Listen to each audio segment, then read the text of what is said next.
This is Gerardo Del Real with Resource Stock Digest. Joining me today is the president and CEO of Midas Gold, Mr. Stephen Quin. Stephen, how are you this afternoon? Oh, we're doing okay. It's a rainy day here in Vancouver, but things are going well. Well, let's before we get into the recent bit of news, which basically translates into government being government, I have to ask you. We just got through a healthy dose of investment conferences, resource investment conferences. I gotta imagine that Midas was top of mind for a lot of people. Did you get to attend either of the three major ones? Oh yes, no, I was the Vancouver Resourcing Investment Conference, and it was definitely encouraging. A lot more people, a lot more interest. Standing room only for a number of the keynote talkers like yourself, speakers like yourself, and others. And I think that's a good reflection. And I was at the Roundup conference, which is more technically focused, but also tends to reflect the state of the market. And it was not quite record attendance. I think that was 2011, but it was over 6,000 people, which is a very healthy year. And again, that reflects interest. And I think probably the thing that was, you could kind of really see it as a lot of people talking about drilling this year and doing work this year, which means they've been able to access capital, which says the investors are back in the room. And that's obviously an encouraging sign. Agreed. Let's talk the latest bit of news as it relates specifically to Midas Gold. The headline reads, Draft Environmental Impact Statement for Stibnite Gold Project Advancing to Completion. If I were to translate that into real speak, I would say government being government causes multiple month delay on expected positive permitting decision for Midas Gold. Can you give me your polished take on the latest bit of news? And then I actually found a lot of good in the delay that I think is inevitable now, because I think it's going to put you in the sweet spot of the market. But we'll talk about that here in a bit. I'll let you go ahead and take the stage and kind of break down the latest bit of news here. Sure. So unfortunately, we announced that the draft environmental impact statement, or EIS, that was going to be out, was scheduled to be out this month in January, has been pushed out. Essentially, the review of the version that was going to be published by ourselves and by other agencies, essentially identified room for improvement, and that those improvements needed to be, brought into the document before it goes out for public comment. Because what you want to ensure is when you go out to the public review stage, and public is everybody, it's agencies, NGOs, Indian tribes, individuals, etc., that the information that they have available is complete and comprehensive and accurately describes all aspects of the project. And, we need to ensure that's the case, because we want a draft EIS that's going to go through the subsequent stages efficiently and effectively in a timely manner. And if there's, emissions, gaps, errors, things like that, they're just going to extend the time frame to go from this stage to the next stage. So, it is, obviously disappointing. We hope to have this out in January. And, as you indicated in the introduction, we've had a series of delays over time that have extended the process out. But, we are getting close to the end of that process. We've been in it since September 2016. So we're sort of 3 years and 4 months into the process, and hopefully have another year and a bit to go. So let's look forward a bit. Obviously, we have a 1575 gold price right now, which again, if you do an MPV calculation and a sensitivity analysis, and you can easily do this, everyone, by going to the Midas Gold website, plugging in 1500 or 1575 on the gold price, and you can see where the net present value of the Stibnite project lands. It's over $1 billion US. And where I'm going with the comment here, Stephen, is that this will put Midas in a position where it now looks like a favorable permitting decision will be issued. You would say, what, sometime in April or May of 2021?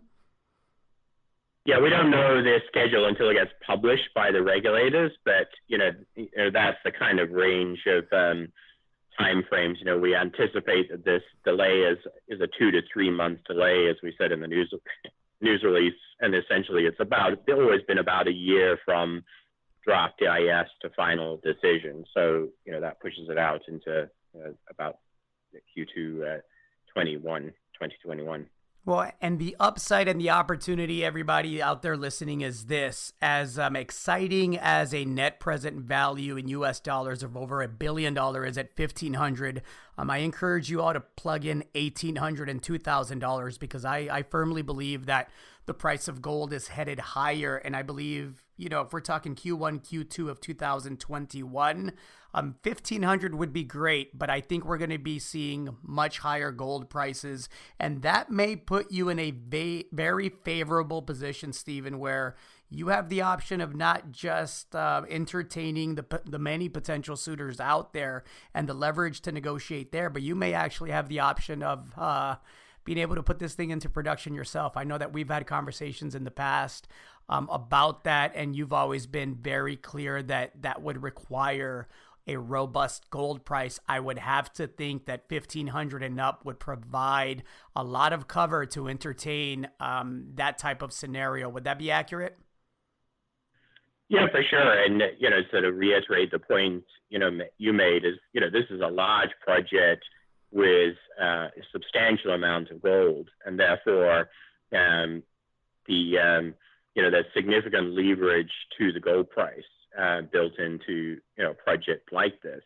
And it has a sort of a somewhat it has that leverage approach, because all the capital is spent up front, but all the profit comes afterwards. And so the capital doesn't go up in that higher gold price environment, but the profit goes up. So, when you move, we did our pre-feasibility study base case. We had a NPV of $830 million at a 5% discount rate at $1,350 gold.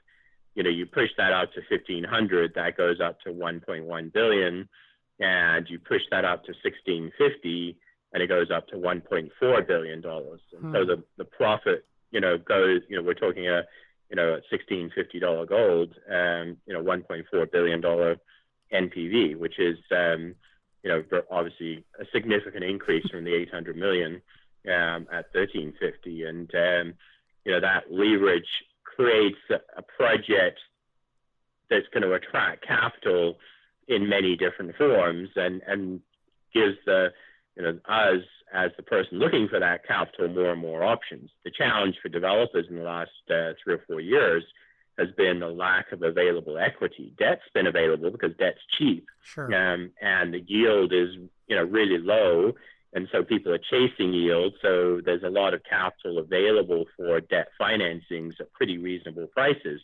The problem is you're only going to get debt for maybe 60 or 70% of your project capital, and the challenge that developers have always had, or had for the last few years, has been, well, where does the other 30%, 40% come from?